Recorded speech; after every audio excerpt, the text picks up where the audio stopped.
A Roman-backed campaign ends in Bithynia. It's a client kingdom, but instability allows Rome to intervene. After the battle, the victors collect prisoners, not for exchange, for profit. The prisoners are assessed. Some are executed, are sold. Among the captured is a young man from a coastal town near the Propontis, now called the Sea of Marmara. He speaks Greek and has the physical markers of someone used to manual labor. His wrists are thick. His hands are coarse. There are no visible defects. That makes him marketable. He is chained to a dozen others. They're marched west to Pergamon and herded onto a merchant vessel. The ship is crowded. Food is dry bread and olives. The lower hold smells like vomit and rot.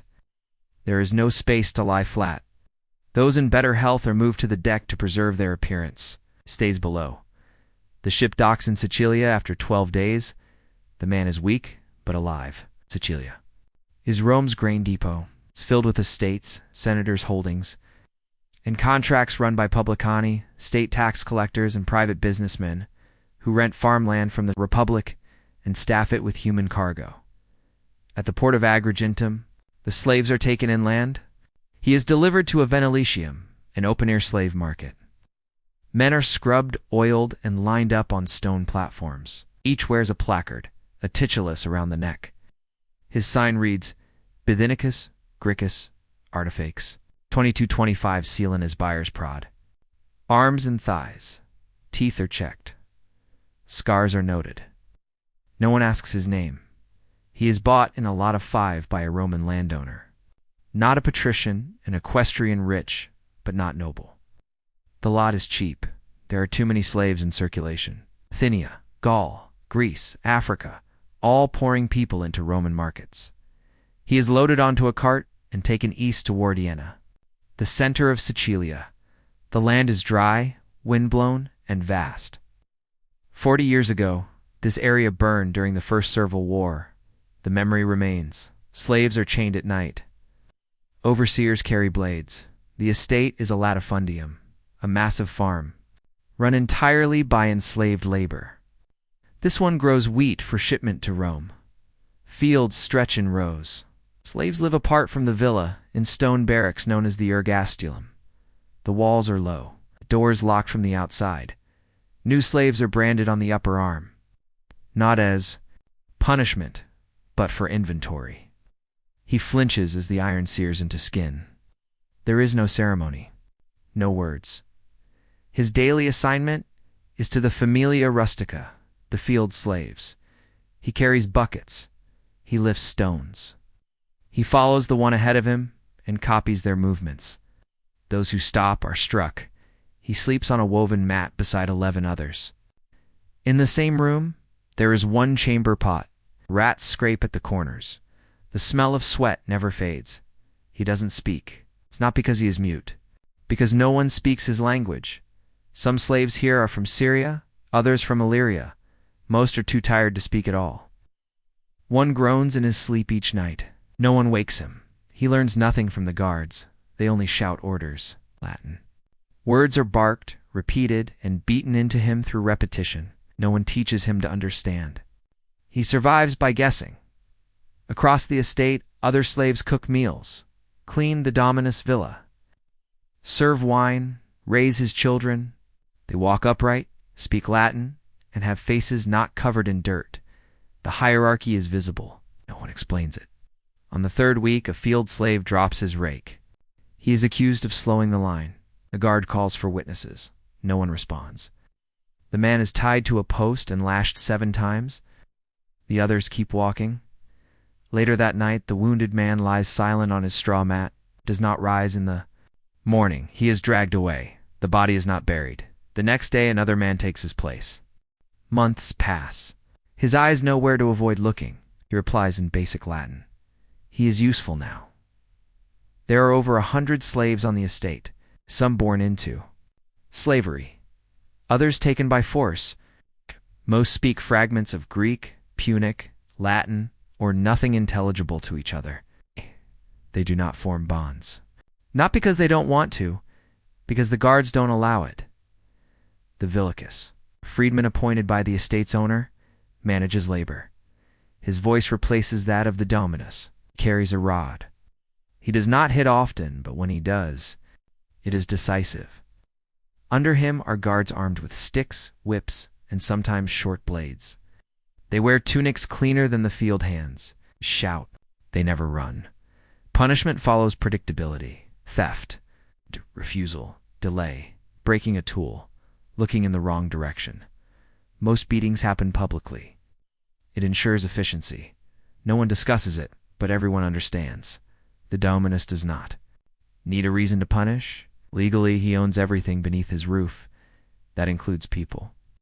The same law that allows him to kill a sheep permits him to kill a man. The only cost is the lost value. One morning, an elderly slave doesn't rise. He has worked here for decades. His legs are bent, his hands swollen. The guard pokes him with a stick. When he doesn't respond to others, drag the body outside. No tools are lowered, no grave is dug. Later that day, the space he slept in is taken by a boy from the latest shipment. He doesn't speak Latin. The others don't ask his name. The man continues his work. He is now part of a field team that moves in coordinated lines, 7 men digging rows, 2 hauling baskets. There is no discussion between them, only breath and rhythm. At the end of the month, the team fails to meet their quota. It rained the night before. The grain sacks were heavier. One man falls behind. The villicus orders punishment. The whole team is lashed once each. The message is that collective failure is shared. 2 nights later, a census official arrives from outside the estate. He walks the fields with a scroll, escorted by guards. Slaves are lined up. Each is inspected like livestock, teeth checked, arms lifted, backs examined. Just numbers, region of origin, estimated. Strength: the man is classified as Greek-speaking, capable of labor, skilled in stone and tool work. His value is calculated in silver denarii. He is worth less than a domestic slave who speaks Latin, but more than the newest arrivals from the interior.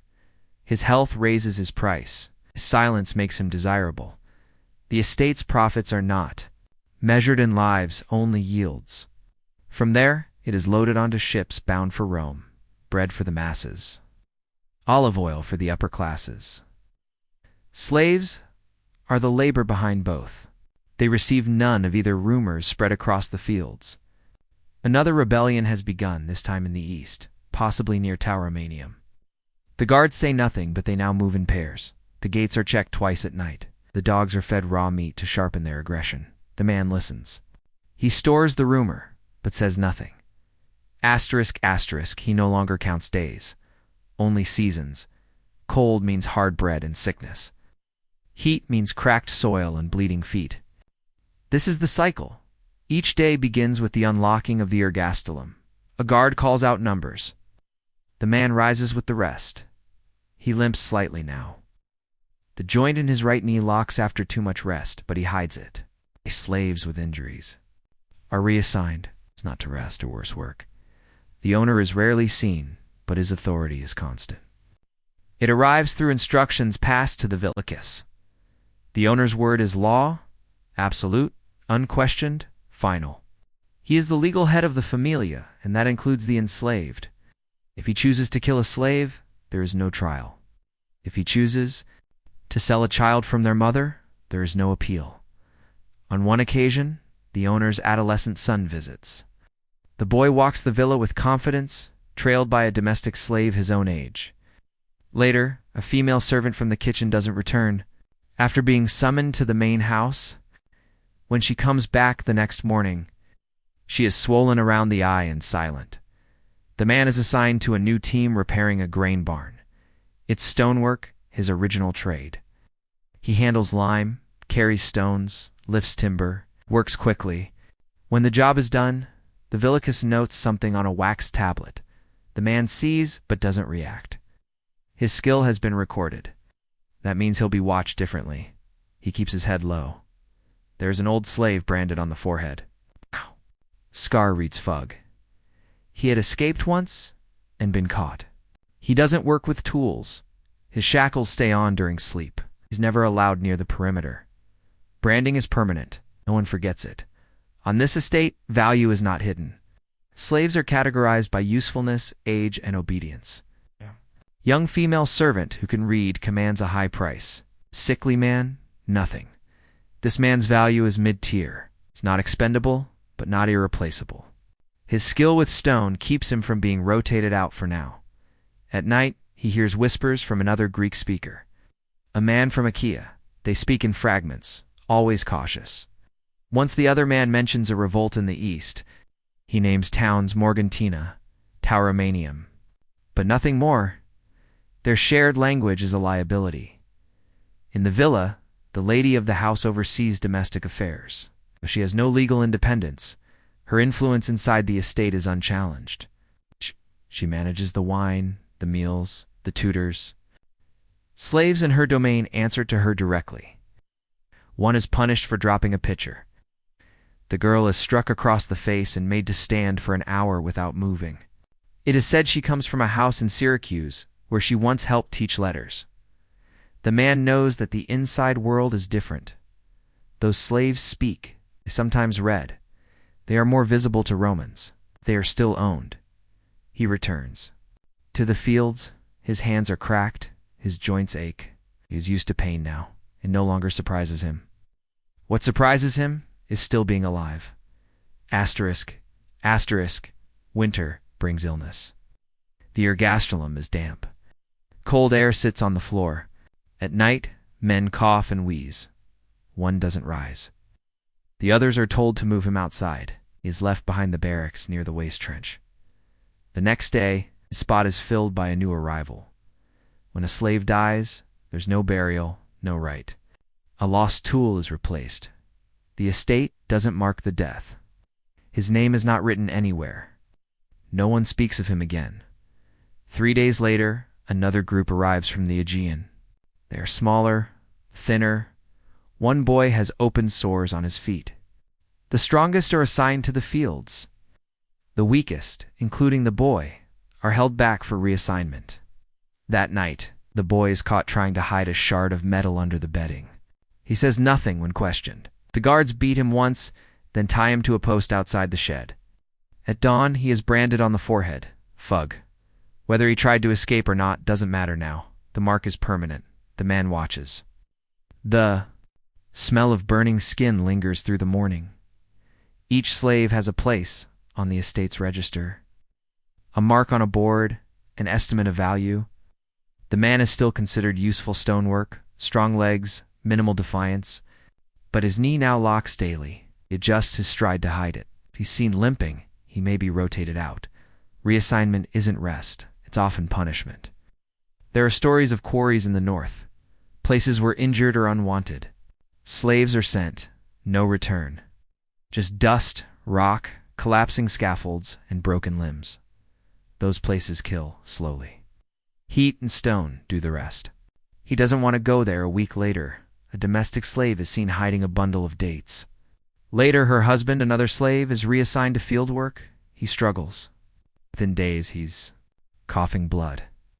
He dies a week later. Rumors say she was pregnant. No child appears. Infants born to slaves are property of the dominus, but only if he accepts them. If the birth is unapproved, the child is exposed, left outside the estate's walls to die or be taken by strangers. Sometimes traders collect them, sometimes dogs do. The decision is the owner's. Later, the man is ordered to help in the tool room. The old slave there has gone blind. The man takes his place. He counts plow blades, scrapes rust from sickles. It's easier work. Less sun, less strain. He's not told why he was chosen, but he suspects the tablet note from weeks ago. He is watched more closely now. The old man who had worked the tools whispers to him one night, says he was promised freedom once, 10-year service, a verbal agreement. But the dominus died before it was written. The heir refused to honor it. Without record, nothing is owed. Even if freed, the man says, you stay attached, a libertus. Bound to your patron, still called to serve, just in different ways. The man listens. He says nothing. A new rule spreads among the guards. Any slave found loitering, hoarding, or showing signs of disobedience will be collared. The first is a young man from the eastern fields. He is brought in at dusk, chained to a post. An iron ring is hammered, shut around his neck. The inscription on the collar reads, "I have run away. Hold me. Return me to Xananas, my master, for a reward." It's a reused collar. The name doesn't match this estate. The message remains. The weight is heavy. The man sees the slave's head droop under it. The ring doesn't come off. It's not just punishment. It's identification. No slave wearing one can move unnoticed. If he runs, every eye will mark him. He works harder the next day, and the threat is real. Rain forces the field teams indoors. They're sent to clean tools and dig out drainage near the storage shed. Inside the workshop, the man sees a short brazier burning. A metal brand rests across the top. Letters cut into the iron. Fug. Another slave is brought forward accused of hiding a fig. He denies it. The guard doesn't care. The man is held down. The iron touches his forehead. He screams once. Then silence. Branding isn't ordered by law. It's standard practice, especially here where escape is common and bodies are cheap. The brand marks the person as a risk. It lowers their value, but locks them in place. No trader will buy a fugitive. No estate will accept one. His ownership made visible. Later, the same man is seen limping in the field. No one speaks to him. He will never be reassigned. He will never be sold. He belongs here until death. The man sharpens a blade with slow, precise strokes. He keeps his head down.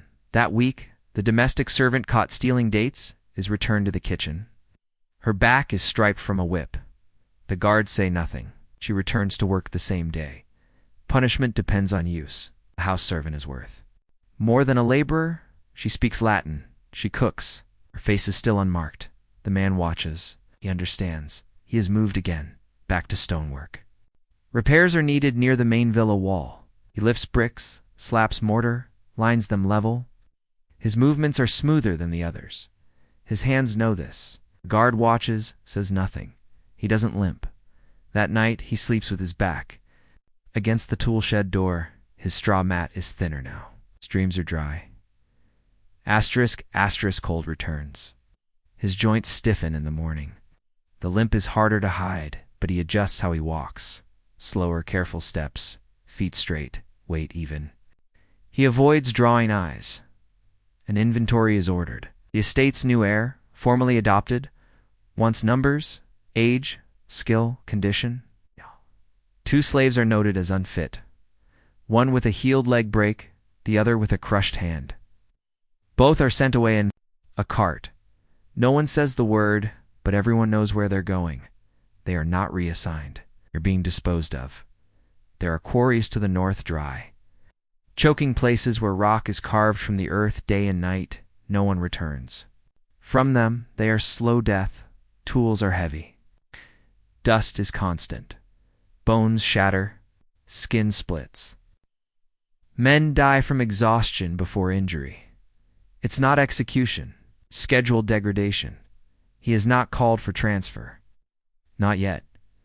A fire breaks out in the grain shed. A pile of spilled oil caught from a dropped torch. No one is hurt, but the damage is real. An investigation begins. Guards interrogate workers. No one confesses. A boy from the newest arrivals is selected. He doesn't speak Latin well. They take him to the villa for testimony. He doesn't come back that night. In Roman courts, slaves cannot testify unless tortured. It is the law.